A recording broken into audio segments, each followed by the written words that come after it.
Bonjour à tous. Sujet du jour, le changement climatique. Un sujet politique d'une importance tout à fait capitale, nous allons voir pourquoi.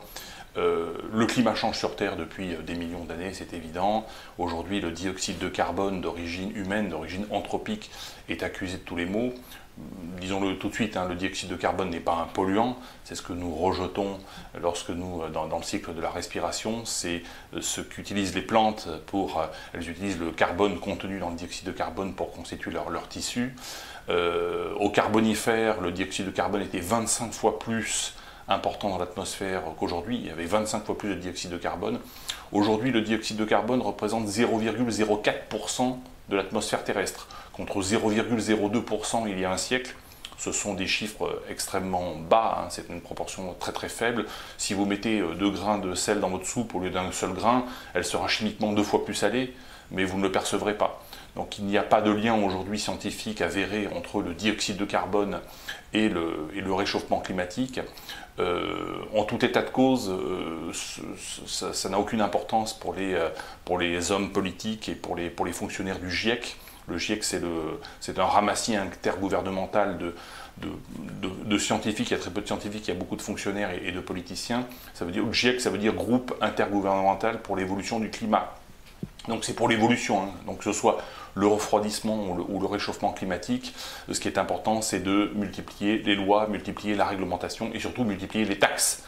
Le climat change, les températures augmentent, on multiplie les taxes. Le climat se réchauffe, et bien également on multiplie les taxes. C'est le but. Le but du GIEC, c'est clairement de vous faire les poches, c'est clairement de nous traiter en esclaves, de nous traiter en serfs.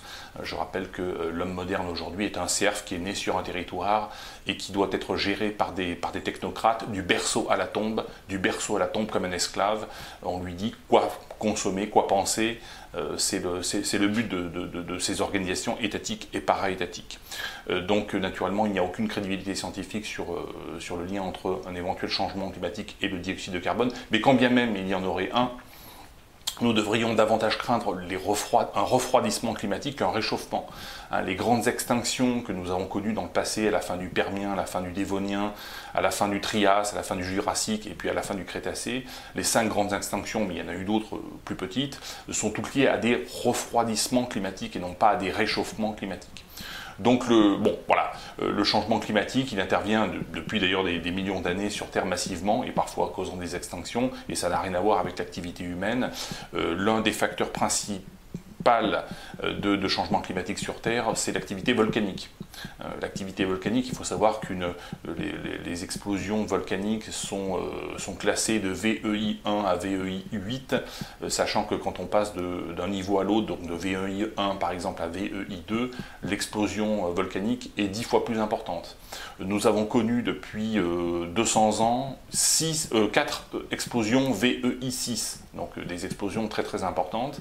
Chaque explosion volcanique VEI6 envoie dans l'atmosphère plus de particules fines et d'uranium qu'un siècle d'activité industrielle. Donc, je rappelle, depuis 200 ans, on en a connu déjà 4. En 1815, on a même connu une explosion VEI7. Qui est absolument considérable. Pendant l'année 1815, c'est l'explosion du volcan Tambora en Indonésie. Pendant l'été 1815, il n'y a pas eu d'été en Chine, aux États-Unis, comme en Europe. Il a neigé pendant l'été. Il y a eu des milliers de morts et des millions de morts de famine, de disette dans le monde entier. Donc voilà le principal facteur de changement climatique sur Terre, ce sont naturellement les volcans et certainement pas l'activité humaine. Alors après, le débat sur le changement climatique n'est pas innocent. Les écologistes les plus radicaux pensent qu'il faut passer de 7 milliards et demi d'êtres humains sur Terre à 700 millions. Donc comment on passe de 7 milliards à 700 millions? Eh bien en organisant un génocide massif, un génocide planétaire. Personne aujourd'hui ne dit comment déclencher un tel génocide, mais la technologie, nanotechnologie, robots, insectes, etc., va permettre dans les décennies à venir peut-être d'atteindre cet objectif. Dans le passé, d'autres idéologues politiques qui ont été les communistes ou les nazis ont pratiquer des génocides à grande échelle. Aucun théoricien de ces idéologies n'a expliqué qui il allait exterminer et comment il allait le faire. Mais pourtant, nazisme et communisme ont pratiqué des génocides. Donc il y a eu des génocides dans le passé, il y en aura peut-être dans le futur, malheureusement peut-être dans le futur. Les génocides de demain se préparent aujourd'hui, et le génocide de demain ne sera pas brun ou rouge, mais il sera vert, hein, il sera écolo. Alors une écologie naturellement qui est totalement pervertie, puisque la véritable écologie est économique. Hein. La définition de l'économie, c'est produire plus avec la même quantité d'énergie, ou produire autant avec une quantité d'énergie inférieure. Donc économie et écologie sont synonymes.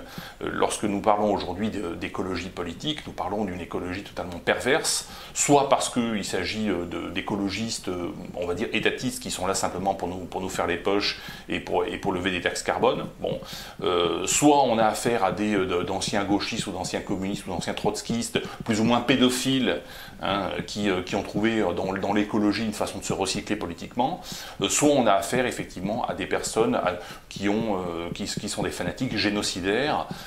Alors soit le génocide peut frapper l'homme blanc accusé d'avoir créé la société industrielle, puisque c'est du cerveau de l'homme blanc que sont sorties toutes les innovations, ou 99,99% des innovations technologiques dans le monde, technologiques et artistiques.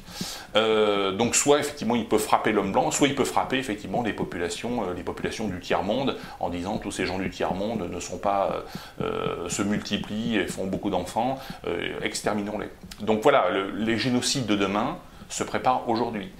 Et naturellement, personne ne viendra vous le dire en face, en tout cas pas ceux qui projettent de le faire, naturellement, voilà. Donc YouTube sert à ça, hein, les réseaux sociaux et Internet est un projet anarchiste, encore une fois, donc anti-étatique et anti-soumission. Et donc il faut utiliser cet outil pour diffuser, encore une fois, des éléments de réflexion. Bon, l'avenir, je ne le connais pas, je ne sais pas de quoi l'avenir sera fait. Je sais simplement qu'il existe des perversions dans le monde, des perversions contre lesquelles nous devons nous élever, tout simplement. Merci à tous, et je vous dis à bientôt.